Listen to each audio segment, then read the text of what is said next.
Hello बच्चों, let's read the question. यहाँ पे हमें क्वेश्चन दिया गया कि डबल सर्कुलेशन इज, एंड हमें चार ऑप्शंस प्रोवाइड किए गए। First one is given passage of blood twice in the heart through the same way.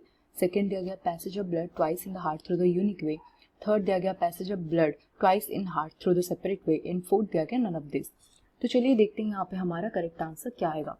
But before getting to the answer, let's talk about the key concept of this particular question. So इस question का जो key concept है that is regarding double circulation. तो पहले हमें double circulation के बारे में डिस्कस करना होगा। पहले ये समझ लेते हैं कि डबल सर्कुलेशन होता क्या है, and then we will be talking about कि उसमें जो ब्लड का फ्लो होता है वो किस तरह से होता है। ओके, सो डबल सर्कुलेशन है एक मैकेनिज्म जिनमें कि क्या होगा, जो ब्लड होगा वो सर्कुलेट करेगा दो बार through the heart in a complete cycle. Okay, so in this mechanism the blood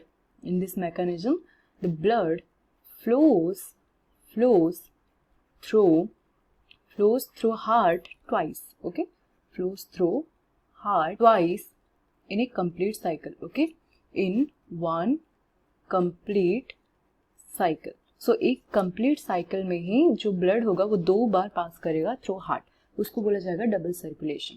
so जो डबल सर्कुलेशन में ब्लड जो पाथवे फॉलो करता है, इसमें दो तरह का पाथवे, टू पाथवे फॉलो करता है blood, and those two pathways are called as, एक तो आ जाएगा systemic circulation.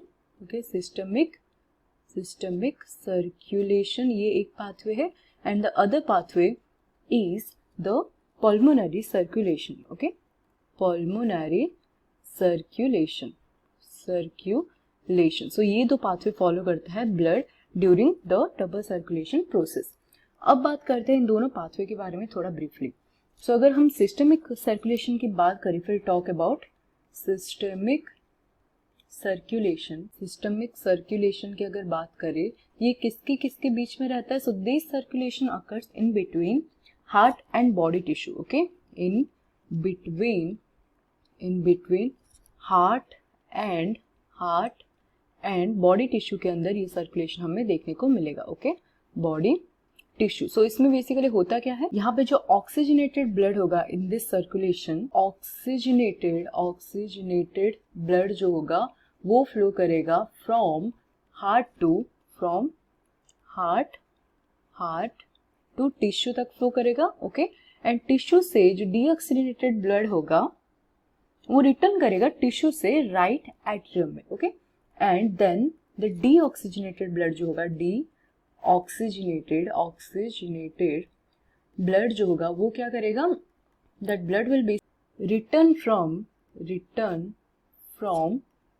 Tissue to, from the body tissue to right atrium. Okay, right atrium में रिटर्न करेगा। सो ये होता है ड्यूरिंग सिस्टमिक सर्कुलेशन। अब हम बात करते हैं about the pulmonary circulation. Okay, so अगर पल्मोनरी सर्कुलेशन की बात करें, so this kind of circulation ये किसके बीच में रहता है। So it occur between heart and the lungs. Okay, between heart and lungs के बीच में दिस काइंड ऑफ सर्कुलेशन होता है। ओके, एंड इसमें क्या होता है बेसिकली, अगर उसके बारे में डिस्कस करें, so during this pulmonary circulation जो राइट वेंट्रिकल होगा, इट पंप्स ब्लड, ये ब्लड को पंप करेगा कहाँ पे, into pulmonary artery. Okay, into pulmonary artery में ब्लड को पंप करेगा। Okay, artery, and the left ventricle जो होगा, left ventricle, it basically pumps blood, ये क्या करेगा, पंप करेगा ब्लड को, pumps blood into aorta. Okay, aorta में ये ब्लड को पंप करेगा। जो पल्मोनरी आर्टरी में जो ब्लड पंप किया गया होगा वो क्या होगा, that is basically deoxygenated blood. So वो यहाँ से मूव करेगा लंग्स में, जहाँ पे इसका ऑक्सीजनेशन होगा। राइट, ऑक्सीजनेशन प्रोसेस होता है। सो यहाँ पे जैसे कि हमने देखा ड्यूरिंग डबल सर्कुलेशन दो सेपरेट पाथवेज फॉलो करता है ब्लड। एक तो आ गया systemic circulation pathway, another one will be pulmonary circulation pathway. So अगर क्वेश्चन में देखें तो पहला वाला दिया गया था सेम पाथवे फॉलो करता है, जो कि ऑब्वियसली रॉन्ग है। सेकंड दिया गया दो यूनिक पाथवे फॉलो करता है, those pathways are not unique but they are separate. तो थर्ड हो गया हमारा करेक्ट, एंड फोर्थ हमारा हो गया रॉन्ग ऑप्शन। सो यहाँ पे अगर चारों ऑप्शन को कंसिडर करें तो करेक्ट ऑप्शन कौन सा आ गया, option number C is the correct answer for this particular question right here. So I hope you understood it well. Thank you.